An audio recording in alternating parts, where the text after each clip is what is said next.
লন্ডনে দীর্ঘদিন ধরে শূন্য থাকা বাংলাদেশ হাই কমিশনার ও প্রেস মিনিস্টারের পদে খুব শিগগিরই নিয়োগ দেয়া হবে বলে জানিয়েছেন প্রধানমন্ত্রীর প্রেস সেক্রেটারি ডক্টর সালেহ শিবলি। যুক্তরাজ্যে কর্মরত বাংলা গণমাধ্যমের সাংবাদিকদের সঙ্গে মতবিনিময়কালে তিনি কথা বলেন।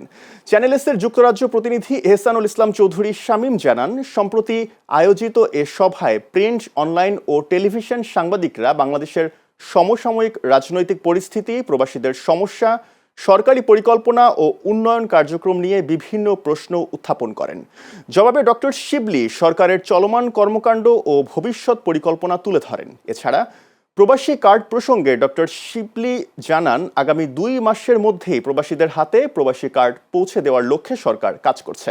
এ সময় তিনি দেশের উন্নয়ন ও অগ্রযাত্রায় প্রবাসী সাংবাদিকদের দায়িত্বশীল ভূমিকার প্রশংসা করেন এবং সরকার ও গণমাধ্যমের মধ্যে ইতিবাচক ও গঠনমূলক সম্পর্ক বজায় রাখার উপর গুরুত্ব আরোপ করেন।